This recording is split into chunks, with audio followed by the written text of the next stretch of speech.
imannya yang paling hebat, iman yang paling unggul, Sayyiduna Abu Bakar. Maka kata Nabi, lawuzinat imanu Abi Bakrin fi kafatin wa iman jami'un nas fi kafatin la rajahat imanu Abu Bakar. Seandainya ditimbang iman orang sedunia dalam satu bagian, iman Abu Bakar di bagian lain, la rajahat, maka iman Abu Bakar lebih berat dari iman seluruh dunia. Subhan. Dan dikatakan jikalau amal-amal hamba seluruh dunia dibandingkan dengan sedekah satu genggam mud Abu Bakar, maka seluruh amal-amal orang sedunia terkalahkan oleh sedekah, oleh sedekah cuma satu mud Abu Bakar. Kenapa bisa terjadi? Kamu nanya, kamu bertanya. Ini jadi ikut-ikutan gila saya. Kena virus nanya. Ini nasib ceramah terakhir begini nih. Banyak sial. Mana udah pusing, kaki udah pegel, kesemutan, perut lapar, mata ngantuk, tenggorokan kering, bibir pecah-pecah, sariawan, panas dalam perut kembung, susah berak. Nasib dah. Tadinya mah pengen duluan, pok, ternyata di luar dugaan Habib Alwi mau ke Cibarusah. Saya ditaruh di terakhir, kan keki saya. Lebih bingung, kalah nyohor kita. Ustadz kampung dibandingin sama Ustadz kota. Tapi di mana-mana ke yang terakhir mah biasanya mah lebih gede amal. Dari tadi udah duit amplop. Lu duduk bukan dapat ganjaran. Lu mitah mau balik amplop amal. Udah nggak usah panjang-panjang, banyakan dosa lu. Kenapa sebabnya? Sebab amal sekecil apapun kalau didasarkan iman yang hebat, iman yang kuat, itu akan melahirkan satu fadilah yang luar biasa, sudah ganjaran yang sangat hebat ketika amal itu dilandasi oleh iman yang hebat seperti Sayyidina Abu Bakar Siddiq radhiyallahu an. Betul? Karena ini peristiwa yang luar biasa, peristiwa yang spektakuler, yang akal tidak mungkin sampai memikirkan. Sampai dikatakan Abdurrahman Ad-Diba, summa arudduhu minal arsy qabla ayyabdal farshu wa qad nala jami'ul ma'arib. Saking dahsyatnya sehingga tatkala Nabi meninggalkan tempat tidurnya, Nabi Isra Mi'raj balik lagi, tempat tidurnya masih hangat. Ini menunjukkan betapa cepatnya, betapa dahsyatnya perjalanan tersebut sampai tempat tidur Nabi itu masih hangat. Ibu kalau bangun hangat gak? Bangun hangat gak tempat duduknya? Sampai dingin berapa menit? Begitu cepatnya perjalanan Nabi Muhammad sehingga tidak mungkin rasio manusia ilmu pengetahuan bisa mencernanya kecuali hanya dengan la ilaha illallah Muhammadur. Saya himbau kepada kalian, akal yang Allah berikan, ilmu yang Allah berikan, jangan pernah engkau lepaskan dari iman kepada Allah. Betul? Sebab kalau akal yang Allah berikan kepada kalian dilepaskan dari la ilaha illallah, dilepaskan dari iman, ini akal bisa berpikir liar dan berbahaya, saudara. Jikalau ilmu yang Allah berikan kau lepaskan dari la ilaha illallah, dari iman, ilmu bisa disalahgunakan, saudara. Betul? Sekarang banyak orang yang berani mengkritik isi Al-Quran.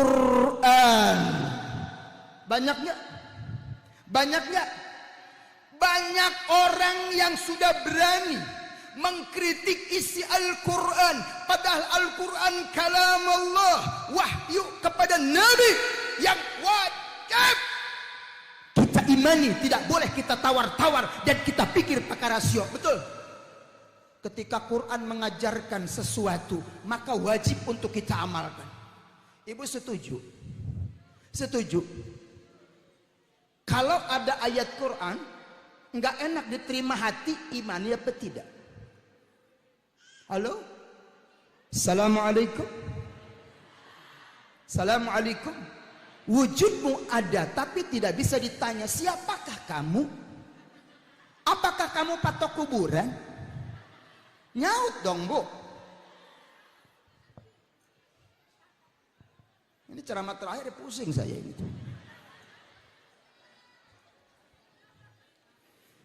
Saudara, kalau ada ayat Quran sulit diterima oleh akal kita, ibu maukah mengimani? Maukah mengimani? Betul? Setuju? Janji? Kalau ada ayat Quran memerintahkan bapak poligami, mau setuju? Astagfirullah. Katanya setuju. Itu kagak setuju poligami. Poligami ayat Quran bukan? Yang merintahin siapa? Kenapa ibu nggak setuju?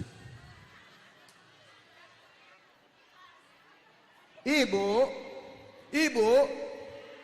kita umat Nabi kuntum khaira ummatan wasatha, sebagai umat terbaik dan umat pertengahan. Lihat sejarah saudara-saudara. Bu, dulu sebelum Nabi Muhammad itu Nabi Daud istrinya 100. Wow, kalau bilang ngapa-ngapa, gue dipelototin emak-emak. Tar dulu bro, Nabi Daud 100 umatnya, rata-rata bininya 100. Coba kalau ibu hidup di zaman Nabi Daud, laki ibu bininya 100. Setuju nggak? Nabi Sulaiman bininya 1000. Bininya 1000 Nabi Sulaiman. Kapan pakai kolornya itu? Ya 1000. Kapan pakai celananya? Cobalah, kita mah 1 celana melorot mulu. Segituan baru 1 ya. Betul, apalagi musim hujan ya. 1000.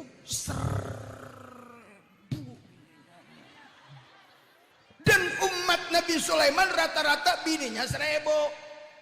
Mikir dong. Kita bersyukur jadi umat Nabi. Umat Nabi Musa boleh menikah dengan 10, 20, 30, terserah sebanyak-banyaknya. Yang penting dungkul sama pinggangnya kuat. Nabi Musa tuh.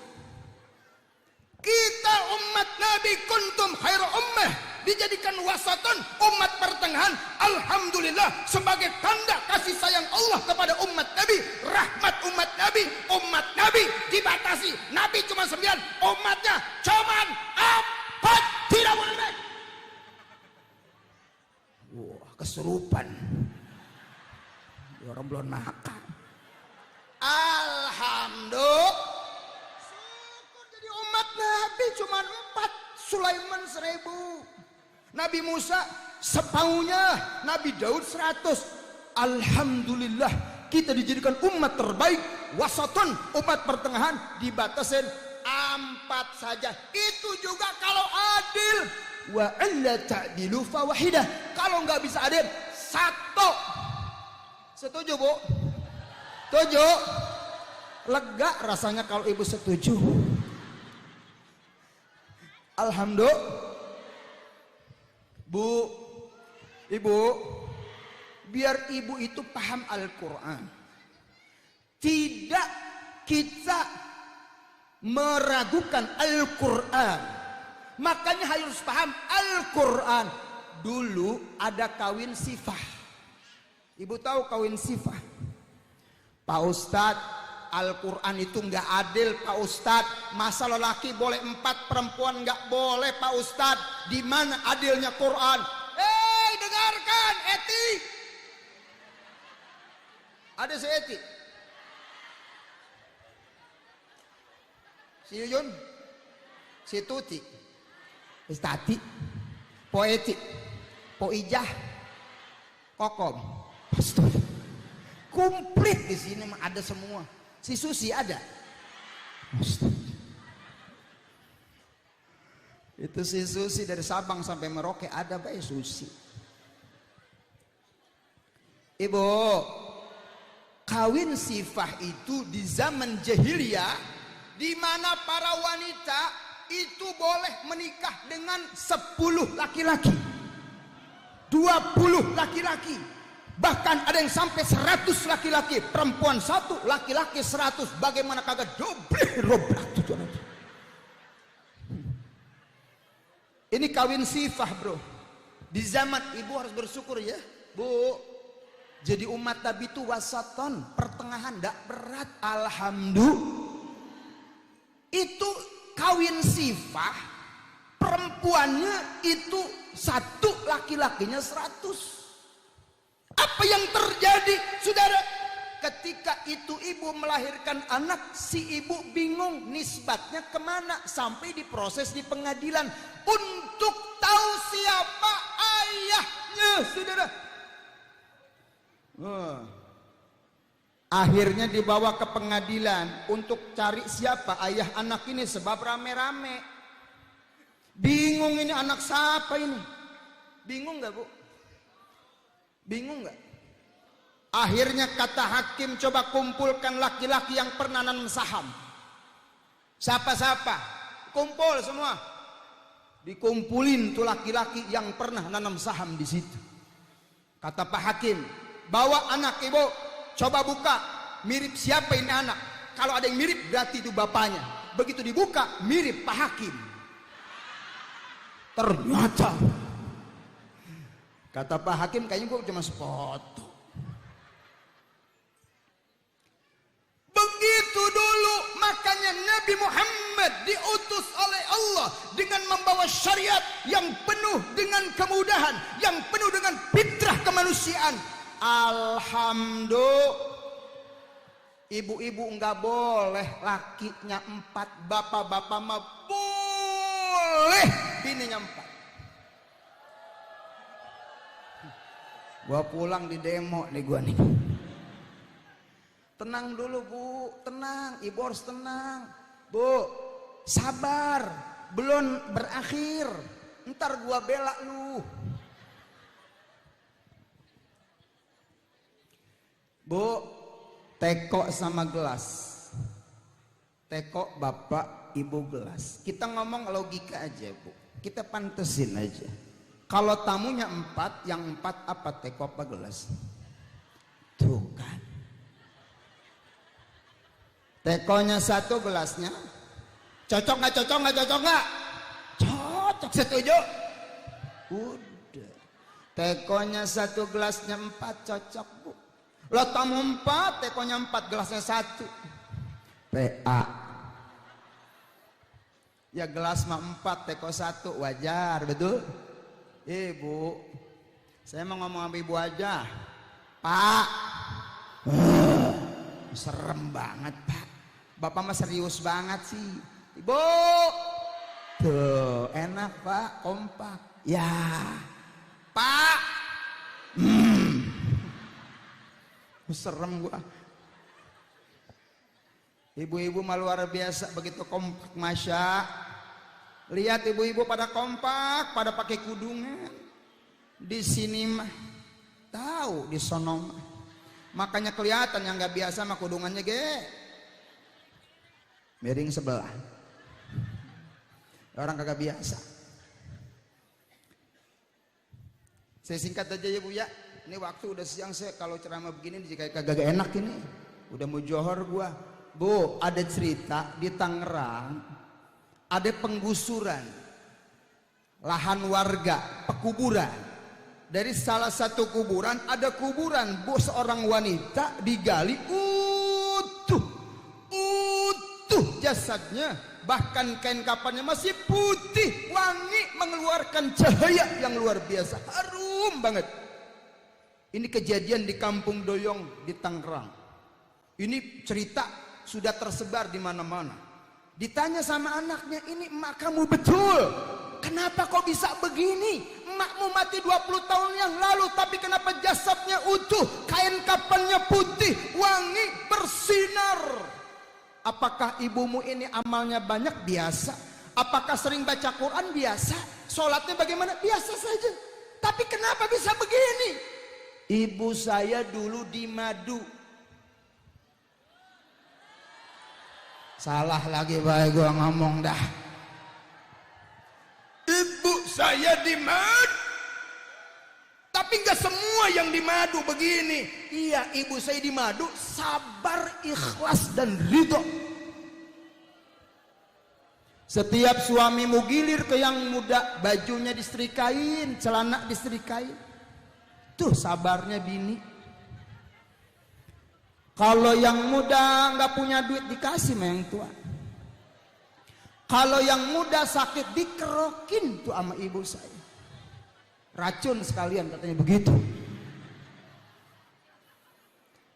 Saya tanya ibu-ibu, mau nggak ibu kalau mati jasadnya utuh kayak begitu?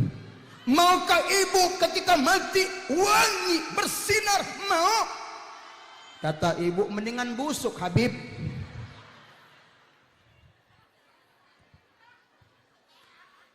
Kedepankan iman, jangan akal, walaupun pahit rasanya, walaupun tidak enak. Bu, tidak semua yang pahit itu tidak enak. Lihat filosofis kopi, kopi pahit tapi bisa dinikmati, betul? Tidak semua kepahitan itu, tidak semua yang tidak enak itu tidak bisa kita rasakan. Lihat kopi, walaupun hitam pahit, enak gak? Enak gak? Begitu juga poligami.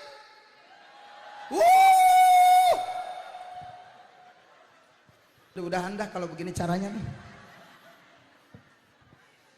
Ya sudah Bu, ibu terima dulu sebagai ayat Al-Quran. Jangan akal dikedepankan, tapi imani semuanya.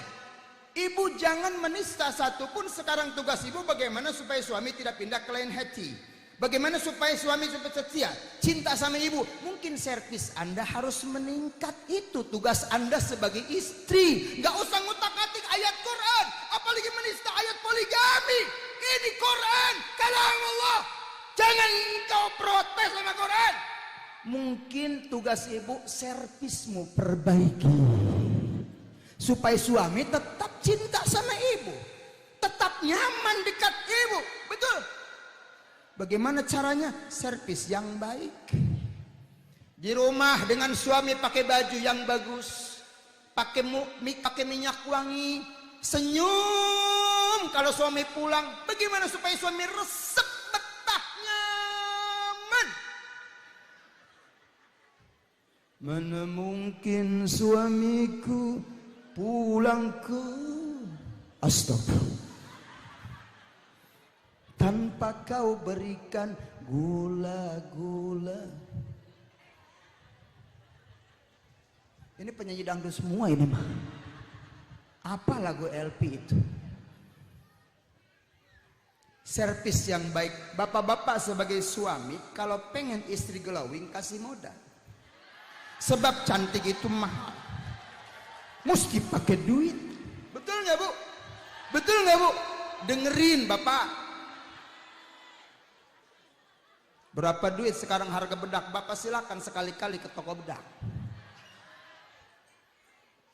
MS Glow berapa? Tulji berapa? Cepuk berapa? Kalau pengen glowing yang mahal, duit kagak punya, pengen ekonomis pakai Kelly, cuman resiko lengket. Ada yang lebih murah, bedak pipa nomor 2, sekantong 20.000, cuman ngebul. Bapak alergi batuk-batuk 7 hari 7 malam bengek. Selamat menikmati. Malam Jumat pakai pipa. Mama bedak apa sih kok papa alergi mah? Bedak pipa pak. Mana bedaknya? Ternyata dipakai main kerambol mana hadroh. Ya.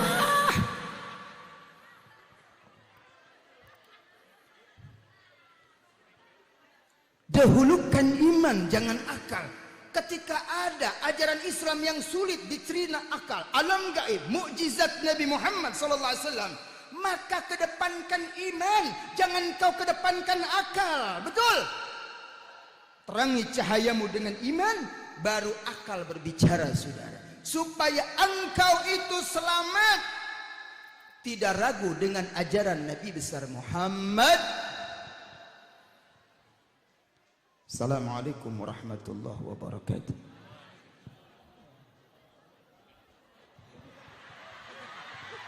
Waalaikumsalam warahmatullahi wabarakatuh.